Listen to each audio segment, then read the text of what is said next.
Hello everyone and welcome to the Hiya Toys Godzillaverse Kong Godzilla 2021 Exquisite Basic Updated Version Figure Review. Whew. This is very exciting as it marks my first ever Hiya Toys review, and I will just say, spoilers, but pretty good start. Hiya burst onto the scene with their Godzilla figures and are kind of giving SH Monsterarts a run for its money. Now, is Hiya going to be a Monsterarts killer? We will answer that here shortly. Okay, let's take a look at the box. The front has this great promotional picture of the Godzilla figure. It shows off the Godzillaverse Kong logo as well as the Monsterverse and Hiya Toys logos. It's all wrapped in this blue and orange package, kind of calling back to the main color palette for the marketing of this film. The side shows some more pictures of the figure, and the top and bottom of the box do the same. Hiya Toys social media handles and whatnot. Overall, not a bad box. A little reminiscent of the Playmates boxes from this era, albeit an actual full box. Admittedly, I'm getting a little bit bored of boxes like this, but it does the job well enough and it's not bad. Okay, now we have the figure out of the box, and while we will get into the sculpt and the paint apps in more detail, I just wanted to say while it's right in front of me, wow. I can already tell that this sculpt is way more film accurate than other articulated figures that we've gotten of this specific model of Godzilla. Just at a first glance, Hiya Toys already starting off pretty strong. I've been a little disappointed with other toy companies' interpretations, so I'm excited to be able to have another opportunity for a more screen-accurate version of this Godzilla. Let's see if it holds up though under a more scrutinous look. Alright, starting off with the sculpt and paint application of the head. Very impressed. They managed to capture his likeness near perfectly, from the model-like cheekbones this bastard has to the rigid, rough brow, the snarl expression, the overall shape of the head and face. It's pretty top of the line here from what I can see. Another wonderful bonus that should just be standard with figures is the fact that his teeny tiny little eyes are colored with this nice amber and black for the pupils, and he's, you guessed it, looking straight ahead. He passes the derp test. Congrats, you did it. The teeth are tiny as well, since this is a 7-inch scale figure and it's proportioned properly. Say that 10 times, but they are sharp and I love that. I wish they were painted like the 2019 versions, but we will come back to my overall feelings on the paint application shortly. Speaking of, the mouth is a nice fleshy pink color, and just got you guys, the mouth. They did the thing that nobody but probably me cares about, but they sculpted the roof of his mouth like we see when he does a big roar.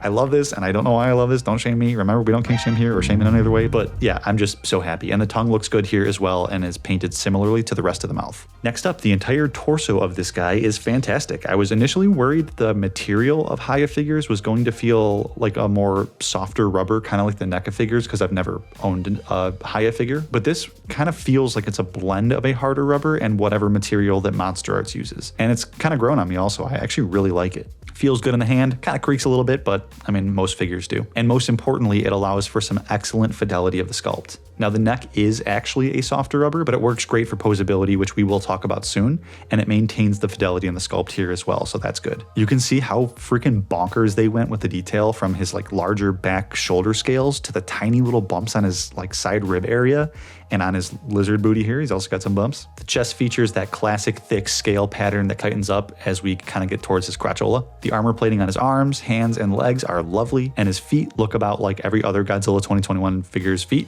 Great.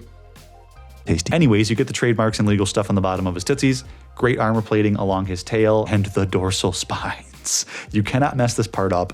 So did Hiya? No.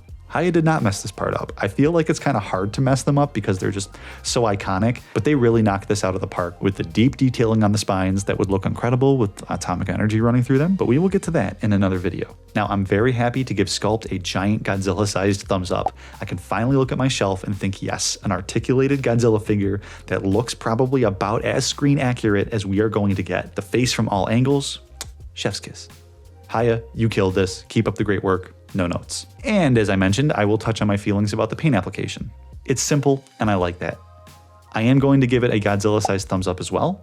Maybe a 1954 Godzilla-sized thumbs up, but mainly just because the figure is a simple charcoal gray all over with a touch of desaturated greens and browns scattered throughout, minus the pink in the mouth and the amber and black in the eyes. I don't really know the reasoning behind this decision. Could I have used a little more paint on the teeth and claws? Sure, why not? But viewing Godzilla from afar in the film, he does appear this way, although admittedly it does kind of feel a tad lazy, especially since the 2019 version has paint applied to the aforementioned areas, but honestly, oh well, it barely hurts the quality of this figure to me. Unlike. All right, let's dive into accessories. Oh boy, can't wait to see what the Grace is with. Yeah, you already know already, I'm not gonna keep that bit up. No accessories. Here's the thing.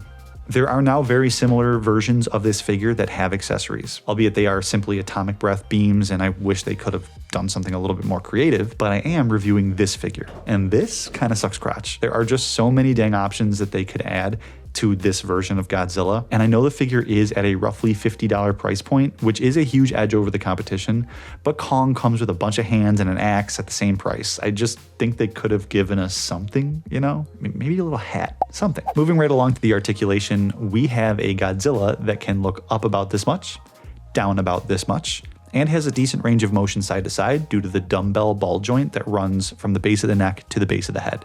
The 3 rubber neck pieces are more flush this version around and move near seamlessly with the head, minus this little section right under the jaw, but overall a big improvement from the previous version that Hiya released. The jaw is on a hinge joint. The tongue is articulated as well, but note, when you close the jaw, the tongue will want to stay up, so just take a small tool and move it down. Godzilla has a decent range of motion in his abdomen. There isn't much of an ab crunch, which I would like to see in future versions if they do that, but the side-to-side motion is nice. Be mindful of the dorsal plates. They shouldn't grind too much, but if you're going to get them in a kind of a wacky pose or something like that, they might catch. The shoulder can do a full 360. The elbow joint is interesting, unless I'm doing something wrong. The elbow bends back more than it bends like inward or forward, as if Godzilla is double jointed. You have a ball joint at the wrist, and he can T-pose about this much. The legs can do a full 360 as well. Double joint at the knees, love to see it. I think a ball joint here, but mine is kind of stiff, so I'm not really sure. And a ball joint at his pigs. The tail here is fantastic. Unlike my Monsterarts Godzilla, the tail stays where I put it. That's probably the main thing I'm looking for. Look how many joints there are and how far you can bend it. Like, look at that curve. You can bend it up, down, left, or right, all over the place. And as a bonus, swim check. Yes, Godzilla can get in a pretty nice swimming pose with his head looking up just enough to sell it. I love the concept of Godzilla being a sea creature, and this supports that. Speaking of support, let me know in the comments if you guys know of any sort of like cradle or stand to display him in this position. I would really like that. Thank you.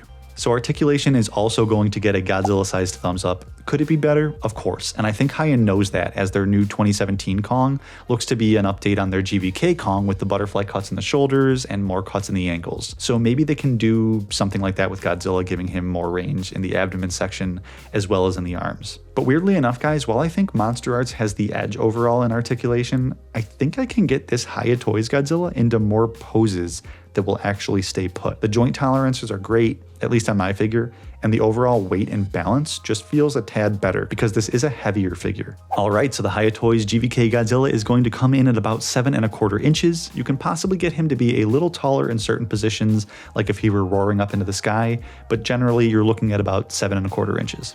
He looks great next to the SH Monsterarts Godzilla 2019 as well as the 2021 Kong. Here he is next to his counterpart, the Hiya Toys GVK Kong. Here's the G-Man next to Fire Turkey and his lover, Jabe. Now he's with the competition as well as the SH Monsterarts Godzilla 1964 from Monsterverse Godzilla. Kind of their meet cute, just in time for Valentine's Day. Here he is with the Movie Monster series Shin Godzilla and a couple of little scale buildings. And finally,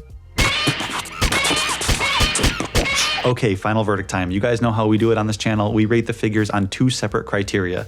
Is the figure bad, good, or great? And should you buy, wait, or move along? Nothing to see here. This figure, even with its shortcomings being no accessories and a somewhat lackluster paint job, is still a special figure. I don't think I need to say again how impressed I am with the sculpt. The paint job is still good, and the articulation is great as well. This is a great figure for a great price. Should you buy it and display it on your shelf?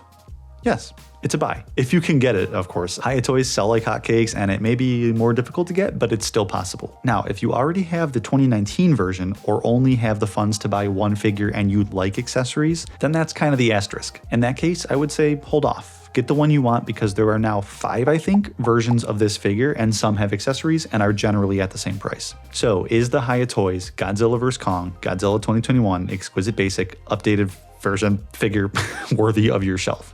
Yes. Now, is Hiya Toys an SH Monsterarts killer? Do you really want to know?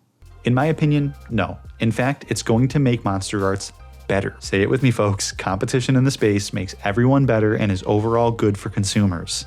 We win because of this. I see a lot of talk of Monsterarts being dead, It's not, nor will it be for a long while. I believe a new competitor in the figure field is going to be a good thing, and we'll hopefully even start seeing some better Monsterarts figures coming soon because of this. Also, hopefully at a better price. But guys, let's not get into the quote, PlayStation versus Xbox wars, this or that type of mindset. Hiya is killing it, and we may very well see Monsterarts stepping up their game because they see Hiya all right. They see the chatter. All right, guys, that's pretty much all I got for you today. Let me know in the comments section down below. Did you like this review? Did you like this figure? Do you have this figure? If you do, what do you think? Are you going to get the other versions of this figure? Make sure to share this video around with other collectors. I would love to have some conversations with you guys in the comments below. If you stuck around this far, I just want to say thank you. And we had some great comments in the SH Monsterarts Godzilla -1 video. So thank you guys for that. Happy to have you here, and I will see you in the next one.